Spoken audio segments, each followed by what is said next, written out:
પાલીગામમાં 7 લોકોના મોત બાદ સુરત મનપા એક્શનમાં આવી ચૂક્યું છે અને પોલીસ બંદોબસ્ત સાથે દરવાજા ટેનામેન્ટના 600 ઘરમાં રહેતા રહીશોને ઘરની બહાર કાઢવામાં આવ્યા, પરંતુ સવાલ એ કે આ લોકો જાય તો જાય ક્યાં? અધિકારીઓ સાથે પોતાની ભૂલ છુપાવવા 600 લોકોને ઘર વિહોણા કર્યા હોવાનો સ્થાનિકો દ્વારા આક્ષેપ કરવામાં આવી રહ્યો છે, કેમ કે લોકોને કોઈ પણ પ્રકારે વૈકલ્પિક વ્યવસ્થા કરવામાં આવી નથી અને આ સાથે જ આવાસ રીડેવલપમેન્ટમાં જવાના છે, પરંતુ કોઈ બિલ્ડર ટેન્ડર ભરવા માટે પણ તૈયાર નથી. તો આવાસનું રીડેવલપમેન્ટ થશે તેની પણ હજુ અધિકારીઓને માહિતી મળી નથી. ત્યારે હાલ તો રહીશોની માંગણી છે કે તેમને વૈકલ્પિક સુવિધા આપવામાં આવે, જે રીતે તેઓના મકાન ખાલી કરવામાં આવી રહ્યા છે, પરંતુ મકાન ખાલી કરીને તેઓ તમામ લોકો ક્યાં જાય તે સૌથી મોટો પ્રશ્ન છે. સુરતના સચિનના પાલીગામમાં જે 6 માળનું બિલ્ડિંગ ધરાશાયી થયું હતું અને 7 લોકોના મોત થયા હતા. આ ઘટના બાદ સુરત મહાનગરપાલિકાનું તંત્ર છે એક્શન મોડમાં આવ્યું છે અને શહેરની જર્જરિત બિલ્ડિંગોમાં રહેતા લોકોને હવે દૂર ખસેડવાની કામગીરી છે હાથ ધરવામાં આવી રહી છે. અગાઉ આ માન દરવાજા ટેનામેન્ટના જે પાણી અને જે ડ્રેનેજ કનેક્શનો હતા તેને કાપી નાખવામાં આવ્યા હતા. ત્યારબાદ હવે પોલીસ બંદોબસ્ત સાથે લોકોના જે મકાનો છે તે ખાલી કરાવવાની કામગીરી છે તે હાથ ધરવામાં આવી રહી છે. હવે જે લોકોના વિરોધ વચ્ચે પોલીસ બંદોબસ્ત સાથે સુરત મહાનગરપાલિકા દ્વારા જે ટેનામેન્ટ છે તેને ખાલી કરાવવાની કામગીરી છે તે હાથ ધરી છે. સીધા દ્રશ્ય જોઈ શકો છો, લોકો છે ગર્ભવિહોણા થતા તેમની આંખો છે તે દુઃખથી છલકાઈ રહી છે. તેમની સાથે વાતચીત કરીશું. માજી, શું થયું છે? કાઢી મૂક્યા, કઈ સારું લાગે. કેટલા સમયથી નોટિસ આપી હતી? 47 સમયથી નોટિસ આપી. તેમાં 4 વર્ષ તો કોરોનામાં મોઢું બાંધીને જાઓ, નાક બાંધીને જાઓ, એમાં જીવા. તે 4 વર્ષ બાદ કરો ની. હવે તમારી માગણી શું છે? બંધાઈને પાછા આપે તો મહેરબાની એમની. હવે ક્યાં જશો? હમણાં અમારા ભાઈનો દીકરો છે, દીકરાનો દીકરો તેને बरसात कितनी है, कहाँ जाएंगे हम? डिमांड क्या है आपकी?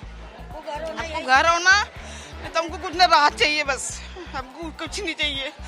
कितने साल से यहाँ पे रह रहे थे और कितनी बार नोटिस मिली? हम अभी हमको 8 साल हो गए हैं यहाँ रहने को. हम अभी 8 साल हो गए हैं. बस हमको राहत चाहिए, घर नहीं मिल रहे, बहुत परेशान है.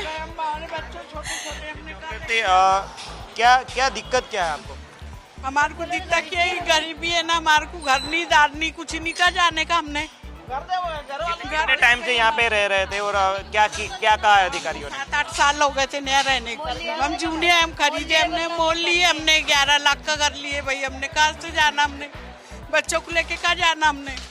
अभी खाली करवाया, कहाँ पे रहोगे? भाड़े का घर लिए हमने, वो भी मजबूरी के सामान डाल दिए, सामान से ही घर भर गया. हमको रहने भी जगह नहीं है. तंत्र से क्या कहोगे, क्या डिमांड है आपकी? हमारे राहत चाहिए. हमको घर होना, भाड़ा होना, हमारे घर भी होना ना, भाड़ा भी होना हमारे. વખતથી અહીંયા જે સ્થાનિક લોકો છે તેઓની અહીંયા છે આંખો છે તે આંસુથી છલકાઈ ઉઠી છે. તેમની સાથે વાત કરીશું. શા માટે રડો છો?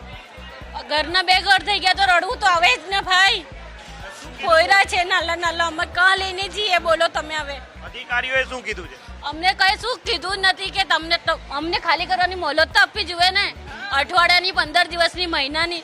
તો અમે અમારી વ્યવસ્થા તો કરી લેતા. નહીં તમે વ્યવસ્થા કરી આપે તો અમે તો કરી લેતા ને અમારી વ્યવસ્થા. હવે ક્યાં જશો? ક્યાં જશો? રોડ પર રહીશું. હવે શું કરીએ?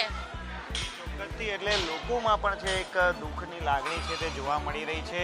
એકાએક જ લોકો છે તે ઘર વિહોણા થયા છે અને તેમની આંખોમાંથી છે આંસુ છલકાઈ ઉઠ્યા છે.